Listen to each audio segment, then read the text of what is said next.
Ubiri. Wazee wenzangu, tumekusanyikana hapa kwa ajili ya kupata mrejesho wa kikao ambacho mlikifanya. Wote mnafahamu mimi sikuwepo, na ni kwa sababu ndio changamoto ambazo nilikuwepo nazo. Nilikuwa siko sawa kiafya, tumbo langu lilikuwa linanisumbua sana, na nikaona sina budi kwenda katika kijiji cha Isangati kwa ajili ya kupata zile dawa za toka kipindi kile ambazo waga nikizitumia ni mara moja na kuwa sawa. Na nilipata mrejesho kuhusu kikao chenu. Nasikia mlivutana kidogo ili kuweza kuliweka jambo sawa, lakini ikashindikana. Nafahamu na ninajua kila mmoja alivyoumizwa na kifo cha chifu. Lazima kuwe kuna mvutano. Sasa leo hapa tumekutana ili tuweke kila kitu sawa, tumalize kila kitu, maana ni aibu kubwa sana kwa kijiji chetu kama hiki mpaka sasa kuwa kinaongozwa bila kuwa na chifu.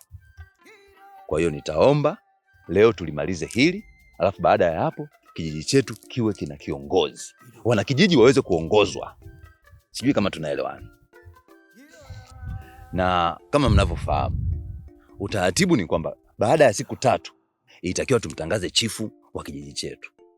Lakini kwa sababu ya mapenzi ya wanakijiji na jinsi ambavyo walikuwa wanampenda chifu wao, ili jambo likashindikana. Tukawaacha watu kwanza angalau maumivu yao yapungue. Hivyo basi, mimi nadhani ni wakati sahihi wa kuweza kuwaambia wanakijiji nani atakuwa kiongozi wao mkuu, nikimaanisha nani atakuwa chifu wa kijiji chetu. Maana hata kijiji jirani kinatushangaa mpaka leo tukiwa hatuna uongozi.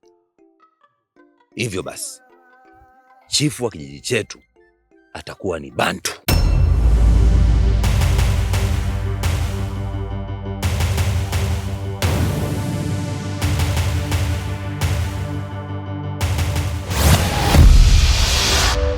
Chifu, chifu,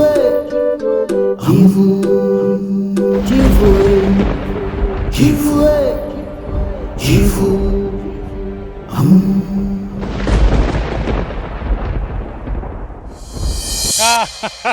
Mzee Baisa. Hey, wazee wenzangu. Mzee Baisa, mbona ni kama maamuzi hayajakaa vizuri? Kwenye ule ukoo wa kichifu tunao vijana 3 wa kiume, lakini tukaacha aka kadogo hatuwezi kukaingiza kwenye hii ratiba, lakini tunasimama na vijana hawa 2 leo na tupendekezea jina moja kwa moja la mtu mmoja, wakati natakiwa tufanye utaratibu wa kumpendekeza kwenye baraza moja kwa moja. Idoda. Usichokifahamu Mketege, hili jambo mimi sijajiamulia. Hili jambo mimi nimeoteshwa. Chifu kanitokea usiku wa leo na kanielekeza mambo yote ya kufanya, na kaniambia anayestahili kukiongoza hiki kijiji cha Iduda sio mwingine bali ni Bantu.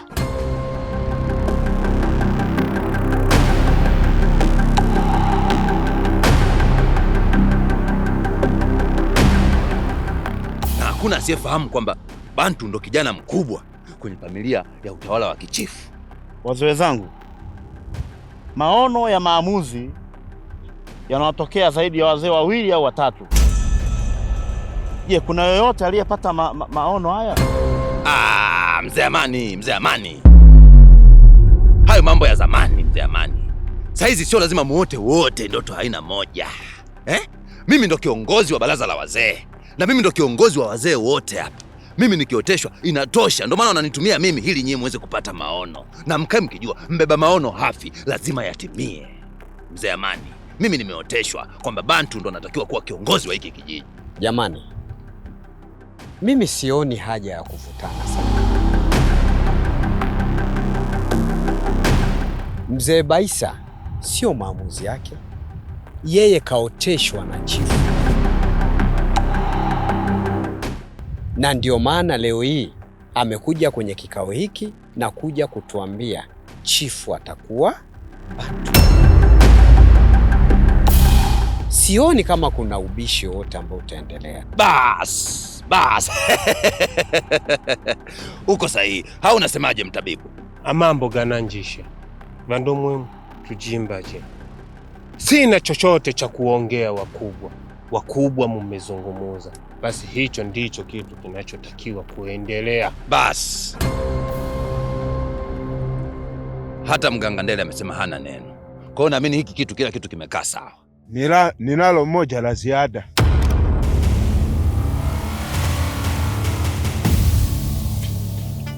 Kwa nini tusitumie utaratibu ule wa zamani wa miaka yote unaotumika kwenye mila zetu na desturi, kwamba wanakijiji tuweze kuwashirikisha katika uchaguzi wa kupiga kura kwa ajili ya kupata hawa vijana tupate mmoja. Mzee Mketege. Hayo mambo nishakwambia ni mambo ya zamani. Tutakuwa tubadiliki. Sasa nini maana ya kwamba miaka inaenda? Nini maana ya kwamba mambo yanabadilika? Lazima tubadilike Mzee Mketege. Hayo mambo saizi hayapo. Sisi kama wazee hapa, zaidi ya wazee 3 tukiamua, nani ambaye atapinga? Wazee maana yake ni kioo cha kijiji. Wazee maana yake sisi ndo taswira kijiji kinatuangalia. Sasa sisi tumeamua, mwana kijiji gani ambaye atapinga? Mzee Mketege, mimi nadhani ile jambo limeisha. Tulimalize hivyo. Hamna mtu ambaye hana matumaini na Bantu. Hamna mtu ambaye ana wasiwasi na Bantu. Bantu ni kijana safi kabisa. Wazee wenzangu, mimi naona imekaa sawa. Ule mtafaruku ulikuwa mara ya kwanza, sasa umeisha. Leo usiku tunamtawaza chifu wetu Bantu. Baada ya hapo, wanakijiji tutawatangazia. Nafunga kikao. Tutaonana wakati mwingine.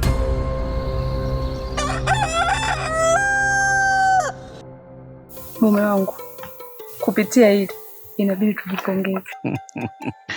Aswa. Ila Mzee Zingana katika kijiji hichi cha Iduda siku zote ni mtu wa kujipongeza. Katika hili mke wangu, tutahakikisha ng'ombe 2 wanaanguka na mbuzi 1. Yaani tule tufurahi, maana mizimu imetupendelea. Au unaonaje? Mimi naona ni sawa mume wangu. Lakini sherehe yako wewe ni ya kuchinja mbuzi na ng'ombe. Ila sherehe yangu mimi tunaianzia muda huu. Ashi. Ipi tena hiyo mke wangu? Unavupenda sasa. Basi hiyo sherehe yangu mimi na wewe tunaenda kuianzia huko chumbani. Tena tunaianzia muda huu mpaka kesho asubuhi. Unanirudisha ujana Mabantu. Na vile ulivyo mlembo mke wangu. Najiona tunitakavyokuwa na nyima matoa. Bado nguvu zipo. Najua mume wangu. Na vile unavyojua kuniweza. Basi. Mimi huyo. Leo umenisifia sana mke wangu. Yaani natamani nikupe kijiji chote cha Iduda. Nataka tu nikurudishe nyuma enzi hizo kabla hatujampata Bantu.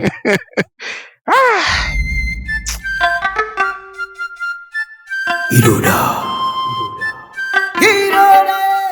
Ujo tubapele kwenu munga mpyundaga ambale ile amba munga mpyundaga ambale ile amba ujo tubapele bantu munga mpyundaga ambale ile amba munga mpyundaga ambale ile amba munga mpyundaga ambale ile amba ujo tubapele kwenu le bantu munga mpyondaga ambale ile amba munga mpyondaga ambale ile amba munga mpyondaga ambale ile amba. Bwana mgafu. Naam. Amani ya kijiji chetu imerejea, na sio kurejea tu, imerejea zaidi ya 100%. Unajua miungu yetu ya kijiji cha Iduda ni miungu ambayo ina rehema sana. Inaweza kumchukua mtu aliyo sahihi kwenu, ikaletea mtu aliyo sahihi pia. Ilimchukua chifu wetu Mwalioyo. Watu walilia. Lakini Mungu ikasema, wana kijiji, msio mnalialia bwana. Msio mna huzuni, ndio kwa mwe mna furaha. Ikatuletea chifu Bantu. Unajua Bantu ni chifu fulani ambaye ana upendo. Anahamasisha sana furaha na upendo. Pia ukizingatia ni kijana mwenzetu, tunaweza tukazungumza hata lugha moja. Mimi natamani chifu Bantu andae hata sherehe hapa kijijini petu. Umeona? Hata kesho tu tusherekee. Sio kila mmoja anasherekea hapa, mwingine pale. Yaani tuwe kwa pamoja tusherekee, tuchinje mang'ombe, mambuzi. Na si unajua si washereheshaji wa kijiji hiki. Kwa hiyo tutaitwa tu tukaonesha vipaji vyetu pale.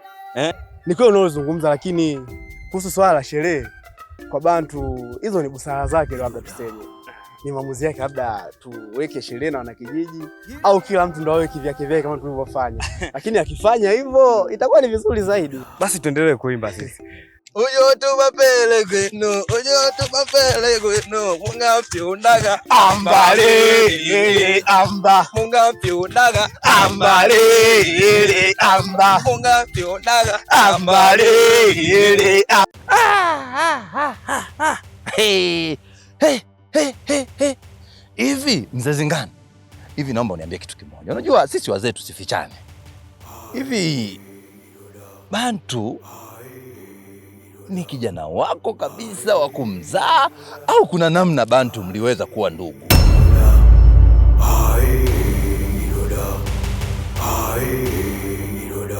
Mzee Baisa, mbona kama unajisaulisha hivi?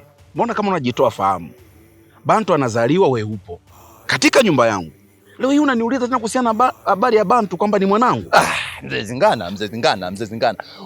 Wewe haubebi mimba mzee Zingana. Mimba ulimpatia mke wako. Hatuwezi jua kama ile ni damu yako. Mbona sasa afanani na wewe? Hivi unajua alichonifanyia kijana wako? Unakijua alichonifanyia kijana wako Bantu? Unakijua? Amekufanyia nini? Sisemi mzee Zingana. Ila alichonifanyia Bantu, siamini kama busara ulizonazo wewe ndio itakiwa na mtoto wako Wazilisi, lakini sio kwa Bantu. Sio kwa Bantu mzee Zingana. Sio kwa Bantu. Mbona unanichanganya? Mbona unafanya akili yangu, yani ubongo wangu uchanganyikiwe zaidi? Shida ni nini? Kakufanyia nini usemi? Nini? Sasa unataka nikuelewe nini sasa mzee? Ni kweli labda anashindwa kuwaheshimu wanakijiji. Ni kweli tunakubali. Ni kweli anashindwa kuwaheshimu wazee wa baraza, tunakubali. Anashindwa kumheshimu hadi mwenyekiti wa wazee wa baraza. Nenda kwenye lengo mzee Baisa. Unanieleza tena na shida kukuelewa. Kichwa hiki kinavurugika. Kakufanyia nini mzee Baisa? Mbona kama wewe ni sawa na wale wazee wengine? Kama unataka kuniachia haya majukumu na kuona kabisa. Naomba nikwambie kitu kimoja. Endapo Bantu akaendelea na hii tabia yake, mimi sitajihusisha kwa chochote. Na nisikilize. Endapo Bantu akaendelea na hii tabia, mimi nitakugeukia mgongo hivi. Na sitataka kukusikiliza na kukusaidia kwa jambo lolote. Nimemaliza basi. Ona sasa. Wewe mzee. Aish.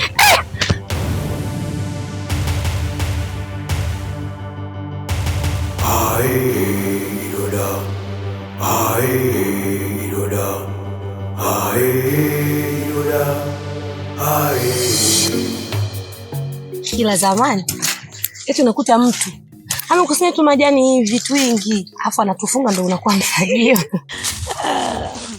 Alafu Foinati, hivi moyo wako una uzito na wepesi wa kiasi gani baada ya kaka yetu Bantu kuteuliwa kuwa chifu wa himaya hii ya Iduda? Unajisikiaje? Sina furaha hata kidogo.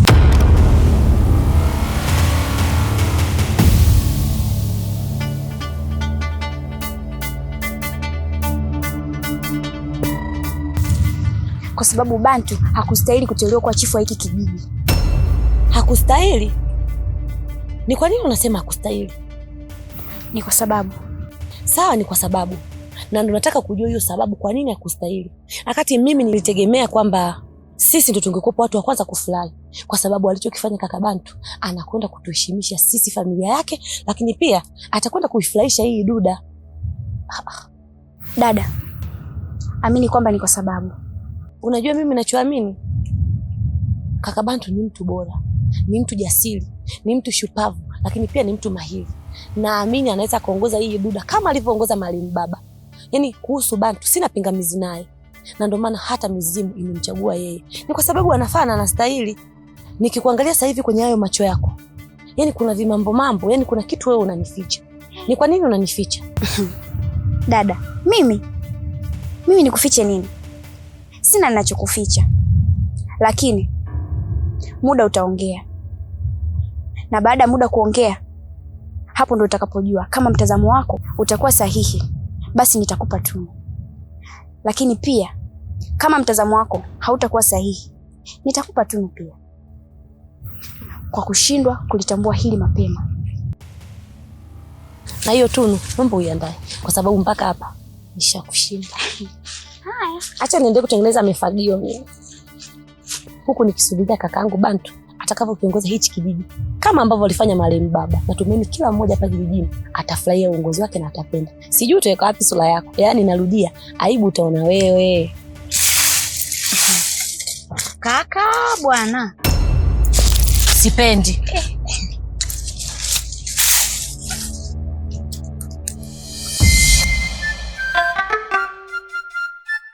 Idoda.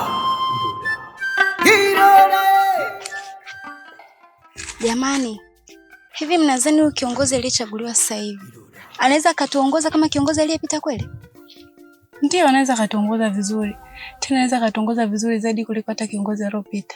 Mimi naona bora angetuongoza mdogo wake, kwa sababu ni mpole, ana hekima, alafu pia ana huruma.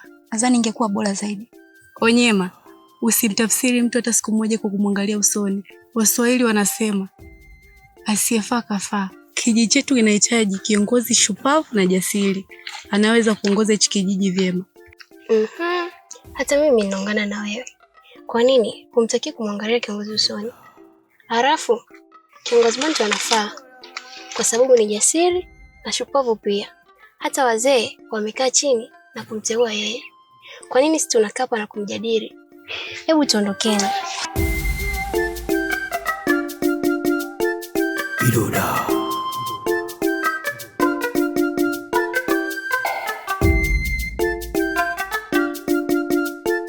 Idoda.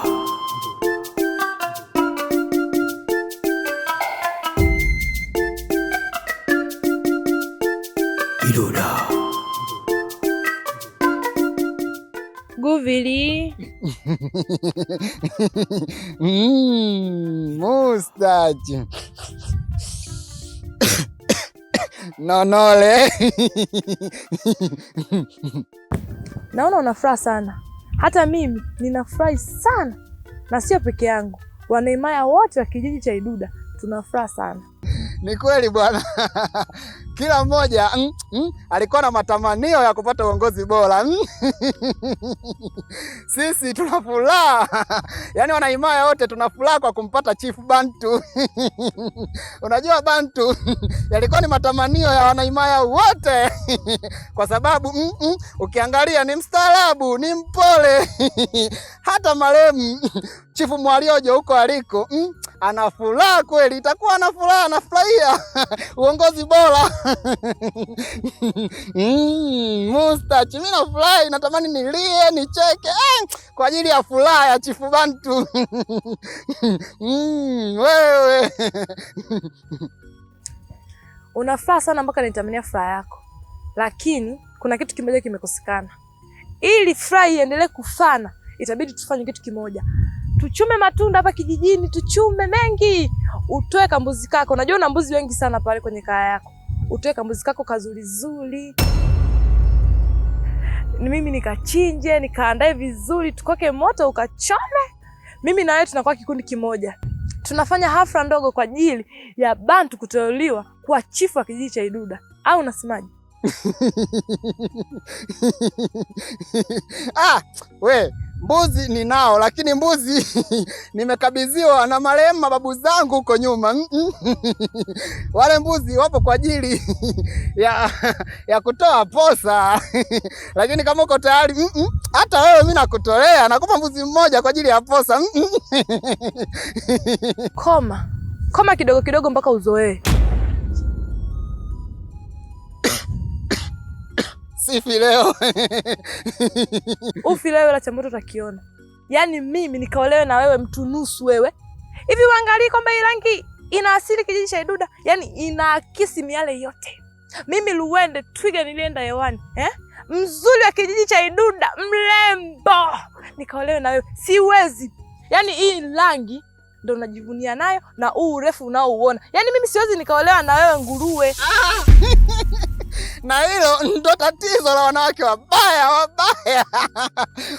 Kama mimi sio mbaya, tena ukome ujishikilie. Unajua wabaya wewe. Nitachafua hali ya hewa sasa hivi ukiniita mimi mbaya. Wewe acha kujifariji ndugu yangu. Wewe ni mbaya. Tunakustiri. Kuolewa na Mwafilombe ningekustiri. Kungekuwa na kanulu fulani hivi. Lakini wewe umekataa kuolewa na mimi. Ni bahati, unapoteza bahati. Wewe ni mbaya, mweusi giza. Mustachi. Kwa heri ya kuonana. Huyu namwandalia bomu na lazima itamlipukia, na ahidi katika miungu ya kijiji cha Iduda katika hili sijui.